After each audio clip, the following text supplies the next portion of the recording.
Hello guys, आपका मेरे YouTube channel Hindi साहित्य संगम में एक बार फिर से बहुत बहुत स्वागत है। आज की जो क्लास है वो है प्रैक्टिस सेट। आज की क्लास में हम लोग प्रैक्टिस सेट सॉल्व करेंगे, जिसमें प्रश्न रखे गए हैं। जिसमें जो प्रश्न है, कुछ प्रश्न आदिकाल से रखी हूँ। आदिकाल जो कि उसमें आता है जैन साहित्य और अपभ्रंश रचनाएं जो हैं वो है अपभ्रंश रचनाएं हैं। और नामकरण है। नामकरण से मतलब आदिकाल का नामकरण किसने क्या रखा और कहाँ से प्रश्न रखे गए हैं इसमें साहित्य इतिहास लेखन, साहित्य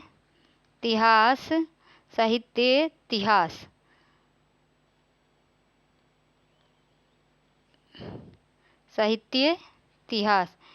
इसको कहने का मतलब कि किसका ग्रंथ, कौन से लेखक का ग्रंथ क्या है। ठीक है, तो इन सब बातों पे हम लोग चर्चा करेंगे।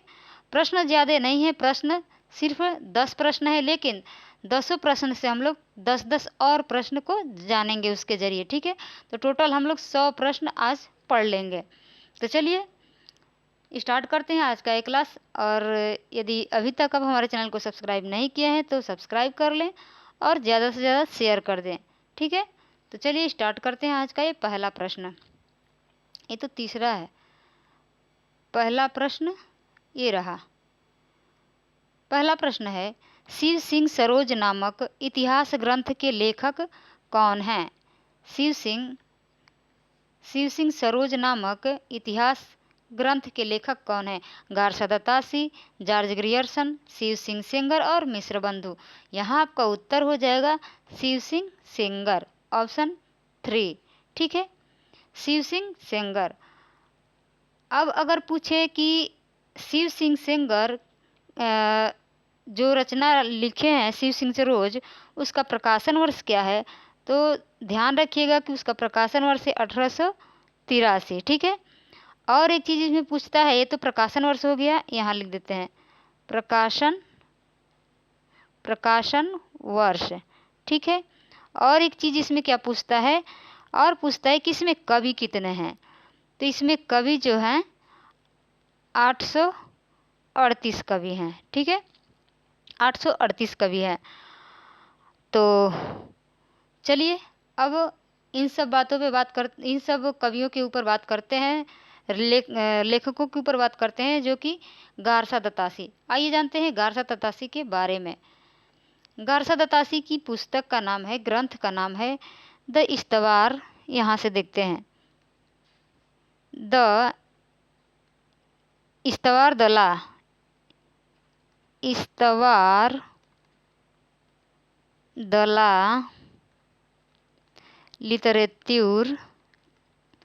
लिटरेत्यूर एंदुई ए हिंदुस्तानी। ठीक, थोड़ा टेढ़ा नाम जरूर है, लेकिन इसको एक बार याद रखेंगे, भूलेगा नहीं। हिंदुस्तानी। ठीक है, ये बार बार पूछा जाता है परीक्षा में, क्योंकि इसलिए पूछा जाता है कि ये सबसे पहले रचना हुई थी। हिंदी साहित्य इतिहास लेखन का सबसे पहला जो है ग्रंथ यही है। अगर इसमें एक और चीज़ पूछी जाती है, इसकी भाषा, तो इसकी भाषा जो है फ्रेंच है, क्योंकि जो गारसा दत्तासी थे वो फ्रांसीसी थे। ठीक है, पहली बार इसका 2 बार संस्करण हुआ है। जब पहला संस्करण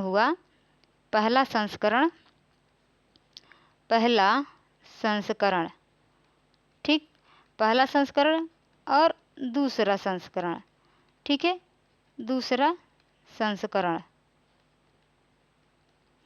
पहला संस्करण में 2 भागों में, पहला संस्करण जब हुआ तो ये 2 भागों में बटा था। ठीक है, 2 भागों में। पहले भाग का प्रकाशन वर्ष है 1839 और दूसरे भाग का प्रकाशन वर्ष है 1837। ठीक, 1839, 1837, 1871। और दूसरा जब संस्करण हुआ उसमें 3 भाग कर दिए गए। उसमें 3 भाग कर दिए गए और तीनों भागों का जो है प्रकाशन वर्ष एक ही है, 1871।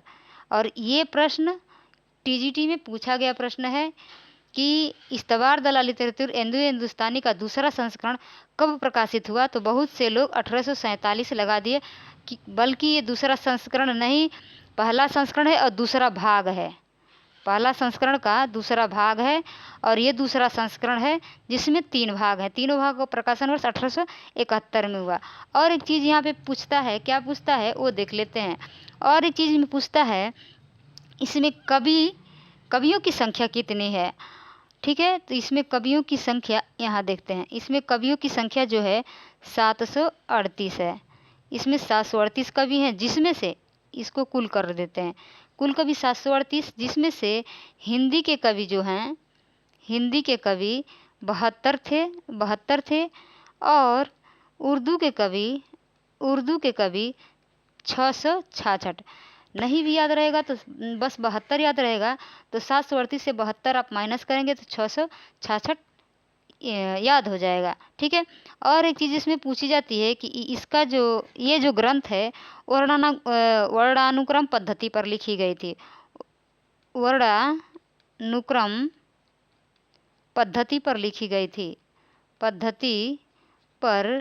थी। वर्णानुक्रम पद्धति का मतलब ये है कि यदि हम बात करें केशवदास की, ठीक, केशवदास रीतिकालीन कवि हैं। ठीक है, रीतिकाल के कवि हैं, लेकिन इनका नाम जो है क पर है। वर्णानुक्रम वर्ड आना चाहिए, क पर है। और यदि बात करें जायसी की, जायसी तो भक्ति काल के हो जाएंगे। हाँ चलिए जायसी की बात करें, जायसी की तो क के बाद जो आएगा। ठीक, तो जायसी पहले आते हैं भक्ति काल में। इनकी रचना कौन सी है, मशहूर रचना पद्मावत। तो ये भक्ति काल में आएंगे। फिर भी ये भक्ति काल में आएंगे, पहले आएंगे, लेकिन वर्णानुक्रम पद्धति में ये सबसे पहले केशव को रखे हैं, उसके बाद जायसी को रखे हैं। ऐसा एकदम रियली नहीं है, हम बस उदाहरण देकर बता रहे हैं। ऐसे ही जैसे क का नाम है तो पहले आ गया और जो नाम बाद में आया तो इसको बाद में रखा गया। ठीक है, यही है वर्णानुक्रम पद्धति। चलिए आगे समझते हैं। और एक कौन सी रचना है, गारसा दत्तासी पढ़ लिए, शिव सिंह सेंगर पढ़ लिए, अब पढ़ेंगे जॉर्ज ग्रियर्सन। ठीक है, चलिए देखते हैं जॉर्ज ग्रियर्सन की रचना है। उनके ग्रंथ का नाम क्या है, the modern vernacular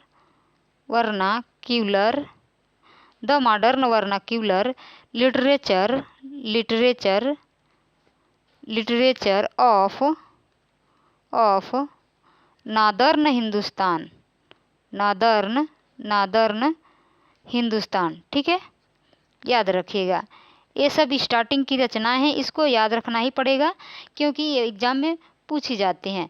the modern vernacular literature of northern Hindustan, ये तो हो गया ग्रंथ का नाम। एक और चीज़ पूछता है, इसका प्रकाशन वर्ष है 1888 ईस्वी। ठीक, अब बात करें इसमें कैसे किस पद्धति को अपनाया गया। ये तो हम इस्तवार दलाल लिटरेचर हिंदुस्तानी को देखें, वो तो वर्णानुक्रम पद्धति में लिखा गया, और ये किस पद्धति में लिखा गया, तो इसमें जो है कालक्रम के अनुसार रखा गया है। कालक्रम कहने का मतलब ये हुआ कि जन्म तिथि के अनुसार, जिसका जैसे जन्म है उस अनुसार रखा गया। ठीक है, एक और बात पूछता है कि इसमें कवि कितने थे, तो इसमें कवियों की संख्या थी 952। ठीक है, 952 कवियों की संख्या थी। अभी इस्तवार दलाल लिटरेचर में देखें उसमें कितने थे, उसमें कवियों की संख्या 738 थी, 738, और यहाँ पे 952। ठीक है, चलिए और एक चीज़ क्या पूछी जाती है, इसमें पूछी जाती है कि इसका जो है अनुवाद, हिंदी अनुवाद किसने किया था। तो याद रखिएगा, द मॉडर्न वर्नाक्यूलर का हिंदी अनुवाद किया था किशोरी लाल गुप्त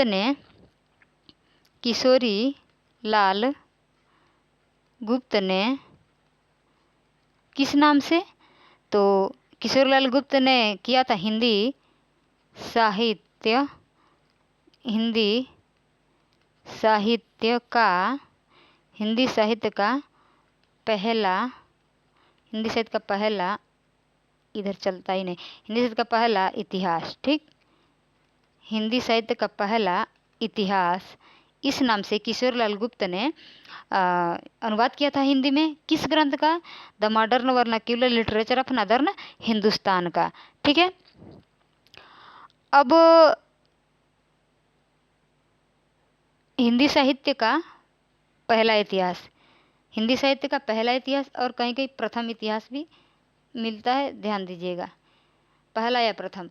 एक और बात यहाँ पे याद आ गया कि ये तो हो गया the modern vernacular literature of northern Hindustan का। अगर पूछे, जो हम पढ़े हैं ग्रंथ अभी, गारसा दत्तासी का जो ग्रंथ है इस्तवार दला लिटरेचर एंदुए हिंदुस्तानी, उसका हिंदी अनुवाद किसने किया? एल.एस. वार्षणेय, एल.एस. वार्षणेय। इनका पूरा नाम है लक्ष्मी सागर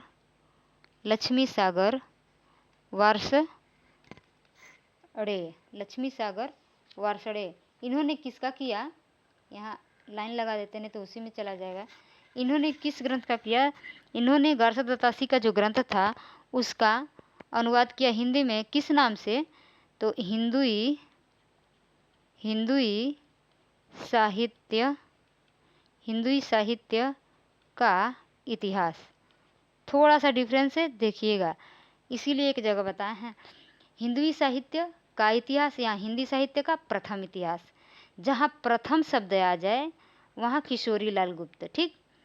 क सबसे पहला अक्षर है क जो है वर्ण में सबसे पहला अक्षर है क, तो जहाँ प्रथम आ जाए वहाँ किशोरीलाल गुप्त। और हिंदी साहित्य का इतिहास लक्ष्मी सागर वार्षणेय। इतिहास जो है बहुत बड़ा होता है, तो सागर से याद रखिएगा। वैसे तो इतिहास इसमें भी है, लेकिन एक याद रखेंगे तो एक को याद करना जरूरी नहीं रहेगा। क इसमें पहला वर्ड है, जिसमें प्रथम आ जाए वो किशोरीलाल गुप्त ने अनुवाद किया था, ठीक है। अब एक और कवि बच गए हैं, मिश्र बंधु। तो आइए जानते हैं मिश्र बंधु के बारे में। मिश्र बंधु की जो रचना है वो है मिश्र बंधु विनोद, ठीक, मिश्र बंधु विनोद इनकी रचना है। अगर पूछा जाए मिश्र बंधु विनोद में कितने कवि थे? मिश्र बंधु विनोद जो है 3 भाई थे, ठीक, 3 भाई थे, 1 2 3 भाई थे। इसका ट्रिक होता है ग श्या शु, ग से गणेश बिहारी, ग से गणेश बिहारी, श्या से श्याम बिहारी और सु से सुखदेव बिहारी। ये तीनों भाई थे, ठीक, ये तीनों भाई थे और तीनों ने मिलकर के मिश्र बंधु विनोद की रचना की है, ठीक है। और एक चीज़ पूछे कि मिश्र बंधु विनोद की रचना कब हुई थी, तो सबसे पहले याद रखिएगा मिश्र बंधु विनोद की रचना जो है 4 भागों में हुई थी, 4 भागों में हुई थी मिश्र बंधु विनोद की रचना 4 भागों में, जिसमें से प्रथम 3 का प्रकाशन वर्ष 1913 में हुआ था और जो चौथा भाग का प्रकाशन वर्ष है 1934 में हुआ था, ठीक है। अगर इसमें कवियों की बात करें तो ध्यान रखिएगा इसमें कवि कितने हैं? लगभग 5000 पूछा गया प्रश्न है, तो लगभग 5000 इतना ज़्यादा दिख रहा है, तो इससे आप लोग अनुमान लगा लीजिएगा जिसमें बहुत सारे कवि हैं। ये मिश्र बंधु विनोद की रचना 3 कवि मिलकर के, तीनों भाई मिलकर के ज़्यादा लोग हैं, तो इसे याद रखिएगा। इसमें सबसे ज़्यादा कवियों का वर्णन दिया गया है, 5000 कवियों का, लगभग 5000 कवियों का वर्णन किया गया है, ठीक है। तो चलिए पहला क्वेश्चन हम लोगों का क्लियर हो गया। इस प्रश्न से हम लोग कई प्रश्न को पढ़ लिए। अगला प्रश्न देखते हैं, प्रश्न नंबर 2। प्रश्न नंबर 2 कह रहा है ए स्केच ऑफ हिंदी लिटरेचर नामक साहित्य इतिहास ग्रंथ के लेखक हैं महेश दत्त शुक्ल, मौलवी करीमुद्दीन, एडविन ग्रिप्स, FEK। तो यहाँ आपका उत्तर हो जाएगा ऑप्शन सी, एडविन ग्रिप्स, ठीक। एडविन ग्रिप्स की रचना है ए स्केच ऑफ हिंदी लिटरेचर। एक चीज़ और पूछता है कि ये स्केच ऑफ हिंदी लिटरेचर का प्रकाशन वर्ष क्या है, तो याद रखिएगा इसका प्रकाशन वर्ष है 1917 ईस्वी। अब बात करते हैं FEK की।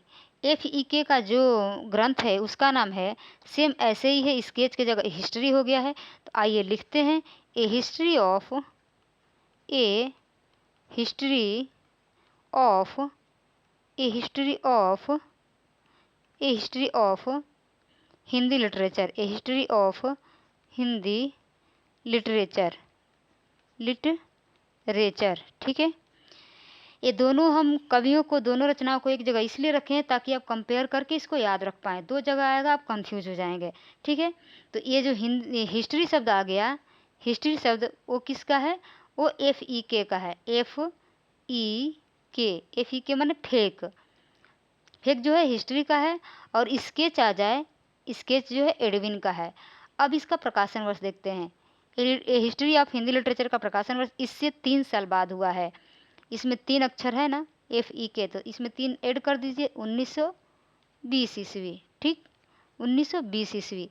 ऐसे हम लोग कंपेयर करके याद कर सकते हैं, क्योंकि ऐसे नहीं याद करेंगे तो रचनाएं बहुत हैं और हम लोग कंफ्यूज हो जाते हैं, ठीक है। चलिए, और एक बात और जान लीजिए, दोनों रचनाएं, ऐसे तो पढ़ने में पता ही चल रहा है, ये दोनों रचनाएं अंग्रेजी में हैं। ये दोनों जो रचनाएं हैं अंग्रेजी में हैं, ठीक, अंग्रेजी में हैं।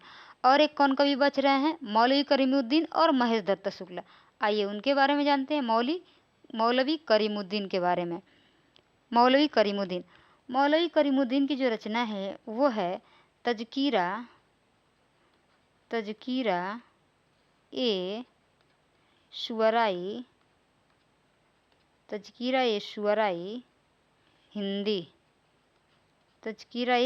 हिंदी, ठीक। और इसमें एक चीज़ पूछेगा, इसका प्रकाशन वर्ष क्या है, तो 1848 ईस्वी इसका प्रकाशन वर्ष है। तज़किरा ए शुअराई हिंदी का प्रकाशन वर्ष क्या है, तो 1848। इसमें पूछता है कितने कवियों को रखा गया, तो इसमें 1004 कवियों को रखा गया है, ठीक, 1004 कवियों को रखा गया है। और जिसमें से ये कुल कवि हैं, कुल कवियों की संख्या है, जिसमें से हिंदी के कवि जो हैं वो 62 हैं। बाकी जो बचे शेष हैं वो उर्दू के हैं। यहाँ मौलवी करीमुद्दीन की जो रचना है उसमें 62 कवि हिंदी के हैं।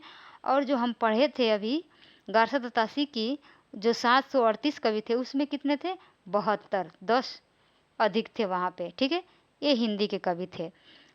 और इसमें एक चीज़ ऐड करता है कि पहली बार इस ग्रंथ में जो है कालक्रम का ध्यान रखा गया। प्रथम कालक्रम, सबसे पहली बार कालक्रम का ध्यान रखा गया। ये भी आप लोग याद रखिएगा, किसमें, तज़किरा ए शुअराई हिंदी में, ठीक है। और एक कौन से कवि थे, महेश दत्त शुक्ल को देखते हैं। महेश दत्त शुक्ल की जो रचना है वो है, यहाँ देखते हैं, महेश दत्त शुक्ल की जो रचना है वो है भाषा काव्य संग्रह, ठीक। ये तो हो गई रचना की बात। अब इसका प्रकाशन वर्ष पूछता है, इसका प्रकाशन वर्ष है 1873, ठीक। यहाँ एक चीज़ ऐड होता है कि हिंदी भाषा में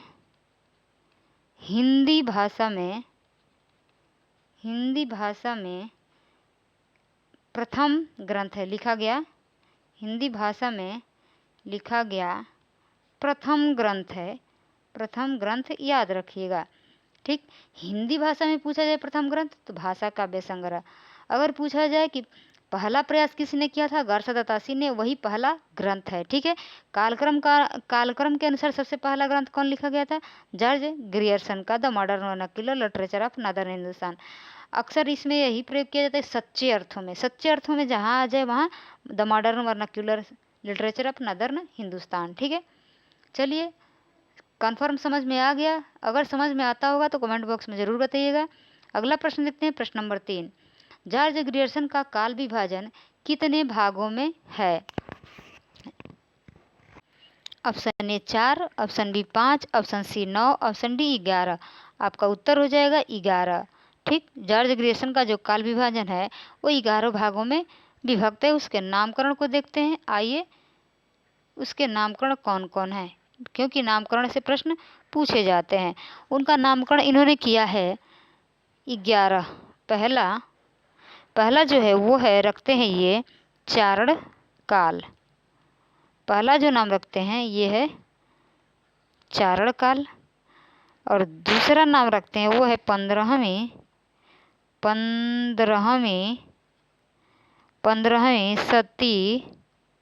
15वीं सदी का धार्मिक 15वीं सदी का धार्मिक पुनर्जागरण। ठीक, पहला क्या है चारण काल, दूसरा है 15वीं सदी का धार्मिक पुनर्जागरण, और तीसरा है जायसी की प्रेम कविता। ठीक, और चौथा है ब्रज का कृष्ण संप्रदाय। ये जो है नेट में पूछा गया था, ब्रज का कृष्ण संप्रदाय नामक नामकरण किसने किया था, तो जॉर्ज ग्रियर्सन ने। पांचवा है मुगल दरबार। पांचवा क्या है, मुगल दरबार। छठवां की बात करें तो छठवां है तुलसीदास। सातवां रीति काव्य। ठीक, आठवां देखते हैं। आठवां है तुलसीदास। आठवां है तुलसीदास के अन्य परवर्ती। ठीक, नौवां है 18वीं शताब्दी। 18वीं शताब्दी। दसवां है कंपनी के शासन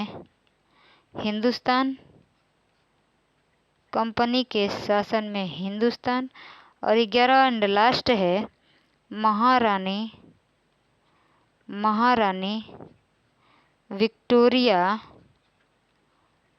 विक्टोरिया के शासन में हिंदुस्तान। ठीक, ये हो गए आपके 11 नाम। चलिए आगे क्वेश्चन की तरफ बढ़ते हैं। प्रश्न नंबर 4, हिंदी साहित्य का आलोचनात्मक इतिहास के लेखक का नाम है। हिंदी साहित्य का आलोचनात्मक इतिहास के लेखक का नाम है डॉक्टर रामकुमार वर्मा, आचार्य रामचंद्र शुक्ल, हजारी प्रसाद द्विवेदी, डॉक्टर गणपति चंद्र गुप्त। यहाँ आपका उत्तर क्या हो जाएगा, डॉक्टर रामकुमार वर्मा। हिंदी साहित्य का आलोचनात्मक इतिहास किसके द्वारा लिखा गया, डॉक्टर रामकुमार वर्मा के। इसका उत्तर हो जाएगा ए। अगर पूछे कि डॉक्टर रामकुमार वर्मा का जो इतिहास ग्रंथ है उसका प्रकाशन वर्ष क्या है, तो याद रखिएगा 1938 इसका प्रकाशन वर्ष है। किसका, हिंदी साहित्य का आलोचनात्मक इतिहास। आइए बात करते हैं आचार्य रामचंद्र शुक्ल के ग्रंथ के बारे में। आचार्य रामचंद्र शुक्ल के ग्रंथ का नाम है हिंदी, वैसे सबको ये पता होगा, हिंदी साहित्य का इतिहास। हिंदी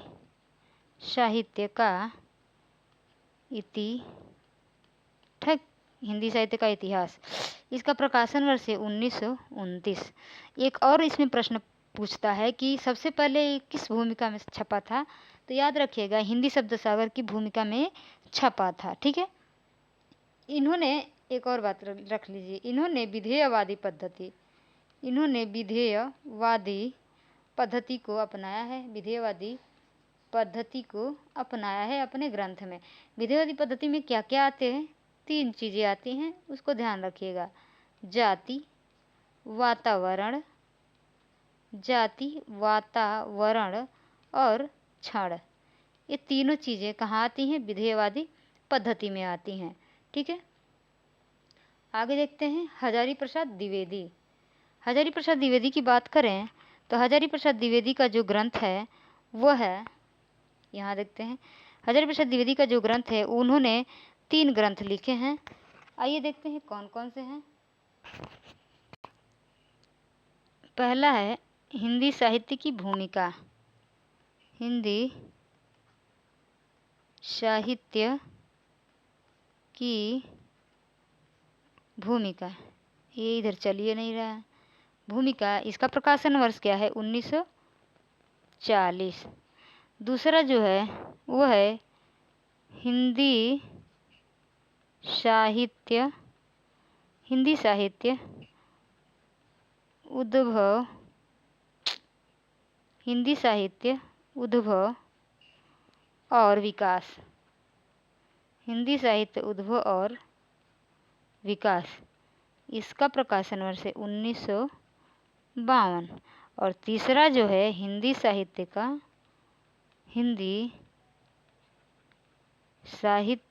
का आदिकाल, हिंदी साहित्य का आदिकाल, इसका प्रकाशन वर्ष भी है 1952। तो इन्होंने 3 लिखे हैं, हिंदी साहित्य की भूमिका, हिंदी साहित्य उद्भव और विकास, हिंदी साहित्य का आदिकाल। भूमिका जो 1940 में है और उद्भव हुआ 1952 में, और फिर उसके बाद से आदिकाल चला 1952 में। ठीक है, ऐसे नहीं है, हम याद करने के लिए ऐसे बोल रहे हैं। ये है हजारी प्रसाद द्विवेदी का। ठीक है, चलिए और एक कौन कवि हैं, डॉक्टर गणपति चंद्र गुप्त साहित्यकार हैं। चलिए इनकी रचना को देखते हैं। डॉक्टर गणपति चंद्र गुप्त का है हिंदी साहित्य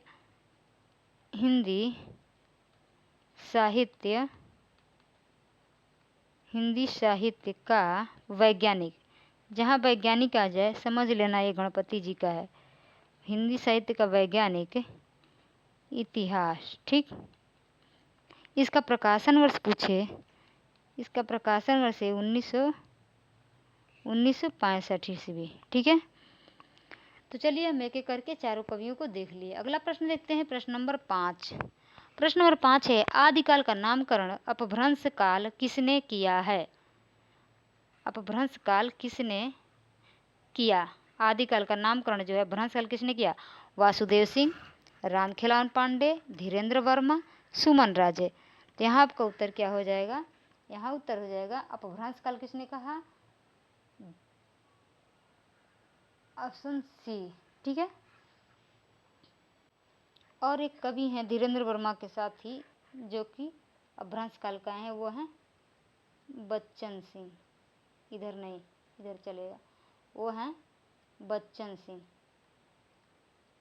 ठीक है,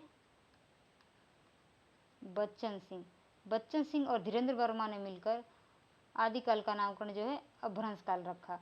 बात करते हैं रामखेलावन पांडे की। रामखेलावन पांडे नाम क्या रखे हैं? संक्रमण काल। रामखेलावन पांडे जो है संक्रमण काल कहते हैं। अगर इसको याद रखना होगा तो कैसे रखेंगे? धूल में कोई खेलेगा, संक्रमण तो होगा ही, तो इसी तरह से याद रखिएगा, खेलना शब्द है तो संक्रमण काल। बात करते हैं वासुदेव सिंह की। वासुदेव सिंह इसका नाम रखे हैं उद्भव काल। ठीक है, वासुदेव सिंह इसका नाम रखे हैं उद्भव काल। ठीक, उद्भव काल कैसे याद रखेंगे? वासुदेव देव की थे ना, कृष्ण का उद्भव हुआ। ठीक, तो वासुदेव सिंह उद्भव। अब बात करते हैं सुमन राजे की। सुमन राजे ने क्या नाम रखा है? सुमन राजे ने आधार काल नाम रखा है आदिकाल का। आधार काल नाम रखा है आदिकाल का, आधार काल। और एक चीज़ पूछता है, सुमन राजे के साथ साथ एक और कौन कवि हैं जो कि आधार काल कहते हैं? वो हैं मोहन अवस्थी। ठीक है, और कई सारे कवि हैं, उनके बारे में देख लेते हैं। यहाँ पर यहाँ देखते हैं, तो चारण काल किसने कहा? चारण काल किसने कहा? जॉर्ज ग्रियर्सन ने। जॉर्ज ग्रियर्सन प्लस FE के, जिनको हम लोग इसके पहले पढ़े हैं। ठीक, अब बात करते हैं प्रारंभिक काल की। प्रारंभिक काल किसने कहा? प्रारंभिक काल कहा है मिस्र बंधु प्लस गणपति चंद्र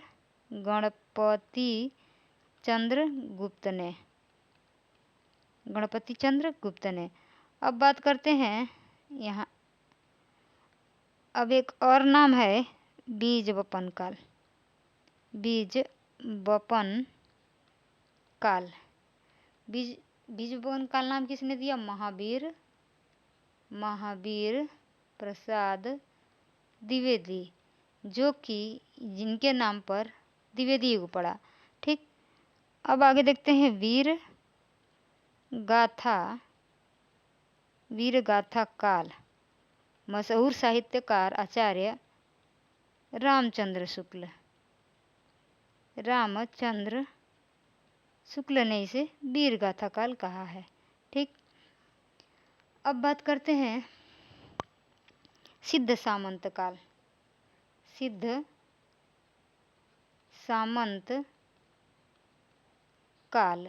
सामंत काल नाम किसने दिया? राहुल सांकृत्यायन ने। अब बात करते हैं वीर काल की। वीर काल नाम किसने दिया आदिकाल का? विश्वनाथ। वीर काल नाम किसने दिया? विश्वनाथ। ठीक, विश्वनाथ। अब बात करते हैं संधि काल एवं चारण काल की। ऊपर देखे हैं केवल चारण काल जॉर्ज ग्रियर्सन का, ये संधि काल एवं लिख देते हैं एवं चारण काल। संधि काल एवं चारण काल नाम किसने दिया है? याद रखिए, रामकुमार वर्मा ने दोनों बोला है, संधि काल एवं चारण काल।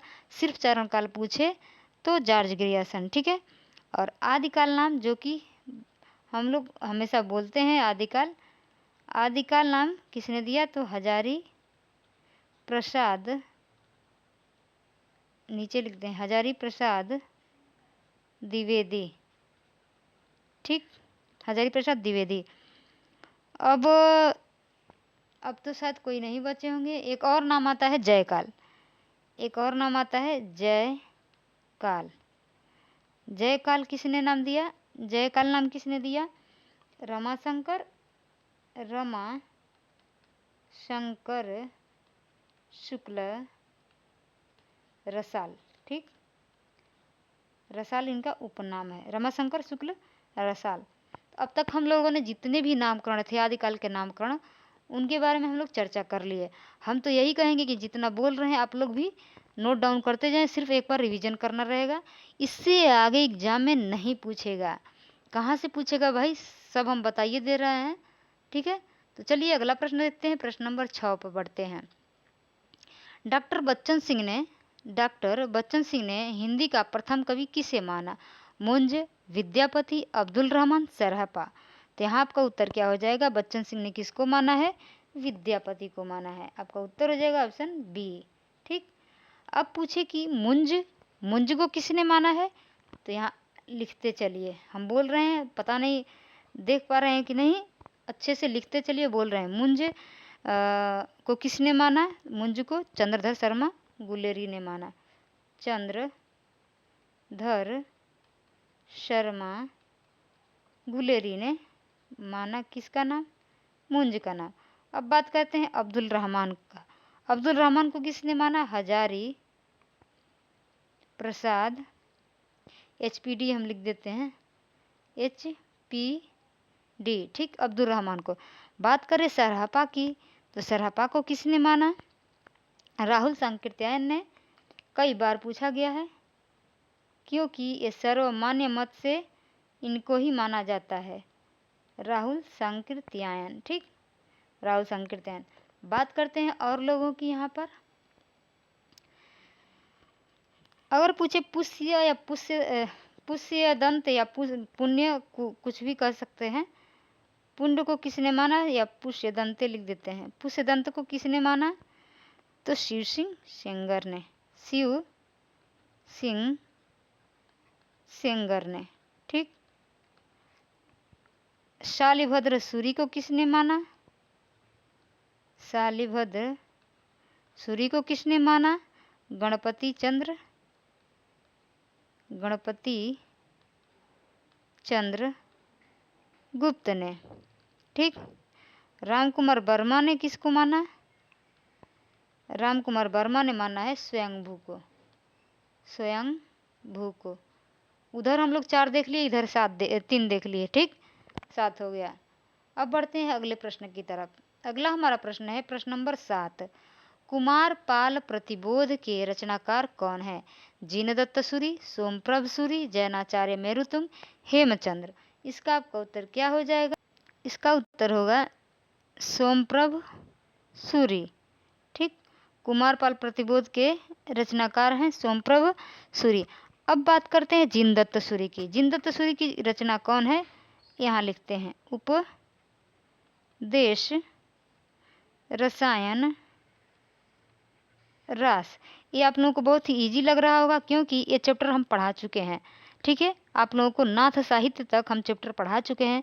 नाथ साहित्य, जैन साहित्य, उसके पहले सिद्ध साहित्य पढ़ा चुके हैं। बस बाकी है तो ये लौकिक साहित्य और रासो साहित्य, यही 2 बाकी है आदिकाल में, बाकी सब हम पढ़ा चुके हैं। तो ये किसकी रचना हो गई? जिनदत्त सूरि की। अब बात करते हैं जैनाचार्य मेरुतुंग की। जैनाचार्य मेरुतुंग की रचना है प्रबंध चिंतामणि। ठीक, प्रबंध चिंतामणि। और हेमचंद्र की रचना क्या है? तो हेमचंद्र की बात करें तो इनकी रचना का नाम है, इनकी रचना कई है, सबसे प्रसिद्ध जो रचना है हेमचंद्र शब्दानुशासन। कहीं कहीं सिद्ध हेमचंद्र शब्दानुशासन लिखता है और कहीं कहीं केवल शब्दानुशासन दिखता है, तो याद रखिएगा शब्दानुशासन। ठीक, इनकी रचना है हेमचंद्र की। और एक रचना है इनकी कुमारपाल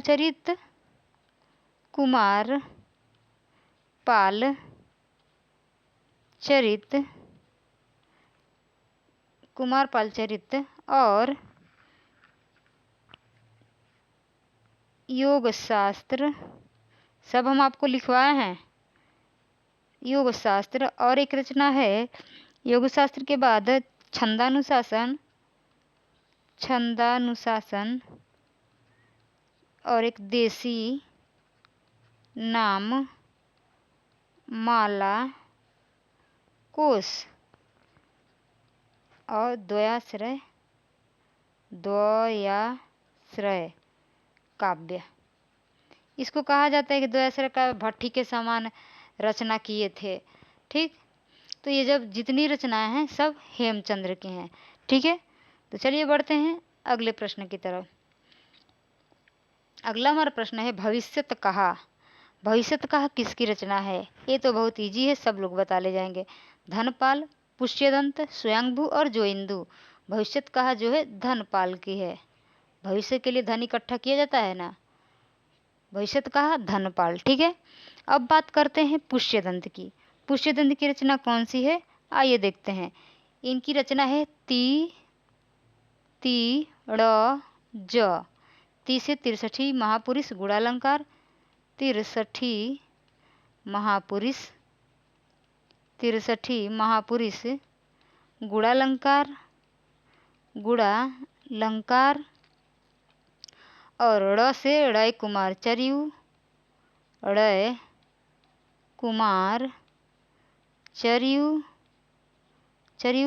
ज से जसहर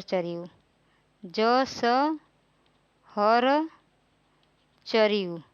ये तीनों जो रचनाएं हैं ये पुष्पदंत की हैं। ठीक है, अब बात करते हैं स्वयंभू की। स्वयंभू की रचनाएं कौन कौन सी हैं?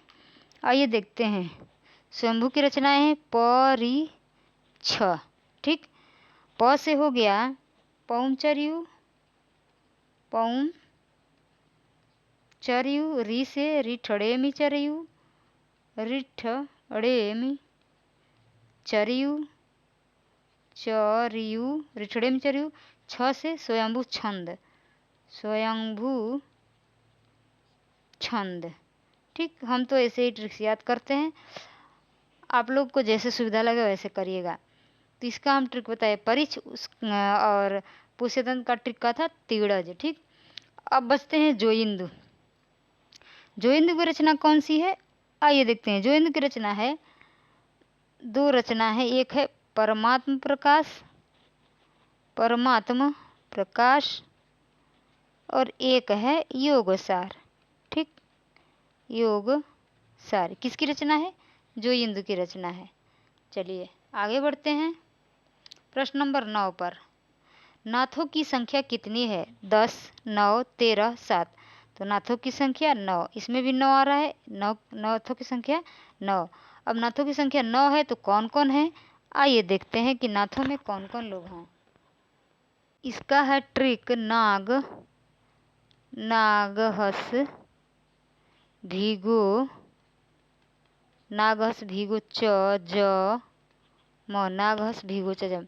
ना से नागार्जुन ग से ना से नागार्जुन ना जहस भीगो च जम ना ज से जड़ भरत ना ज हस ह से हरिश्चंद्र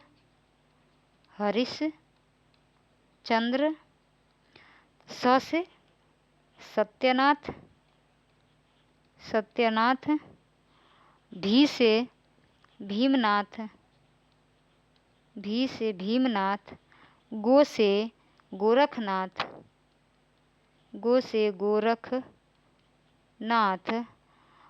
च ज म, इधर देखते हैं च ज म बचा था, च ज म। ठीक, च से चरपटनाथ और ज से जलंधर नाथ म से मलयार्जुन।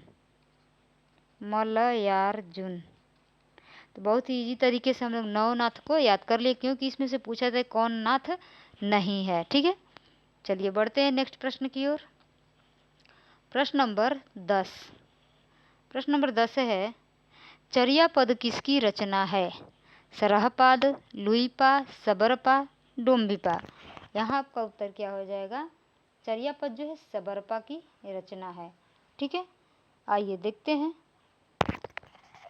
ये तो चर्या पद जो है सबरपा की रचना है। सरहपा की रचना की बात करते हैं, इनका है बहुत ही महत्वपूर्ण, एक है दोहा कोश। सरहपा की रचना हर जगह पूछी जाती है, दोहा कोश। ठीक, और एक इनकी रचना है चर्या गीत। याद रखिएगा, ये चर्या पद है, ये चर्या गीत है। चर्या गीत कोश, ये दोनों रचनाएं किसकी है? सरहपाद की हैं। ठीक है, अब बात करते हैं लुईपा की। लुईपा की जो रचना है वो है बुद्धोदय। ठीक, लुईपा की रचना एक बुद्धोदय है, एक अभिसमय है, अभिसमय और एक रचना है गीतिका। ठीक, एक है रचना गीतिका। बात करते हैं डोम्बिपा की। डोम्बिपा की रचना है डोम्बी गीतिका